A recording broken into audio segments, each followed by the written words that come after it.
ঘরের মাঠেই প্রথম ম্যাচে হারতে হলো কেকেআরকে। তবে কী কারণে কেকেআর হারলো ম্যাচ শেষে তা জানালেন রাহানে নিজেই। প্রথম 3 ওভারে মাত্র 9 রান তুললেও এরপর রাহানে ও নারিন মিলে রানের গতি বাড়ান।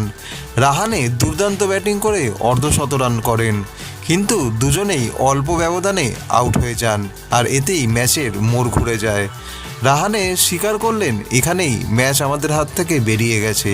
ম্যাচ শেষে কেকেআর অধিনায়ক বলেন, প্রথম 13 ওভার আমরা ভালো খেলছিলাম, কিন্তু হঠাৎ কয়েকটা উইকেট পড়ে যাওয়ায় ম্যাচ হাতছাড়া হয়ে যায়। প্রথম 10 ওভারে 107 রান করেও 200 পার করতে পারেনি কেকেআর, যা ছিল ম্যাচ জেতার জন্য একদমই প্রয়োজনীয়। তবে প্রথম ম্যাচের হার নিয়ে বেশি ভাবতে চান না এবার রাহানে। তার কথায়, এটা শুধুই একটা শুরু, এখান থেকে আমরা শিখবো আর ঘুরে দাঁড়াবো। আগামী ম্যাচে রাজস্থান রয়্যালসের বিরুদ্ধে নামবে কেকেআর। এখন দেখার বিষয় এটাই, তারা এবার জয় ফিরতে পারে কি না।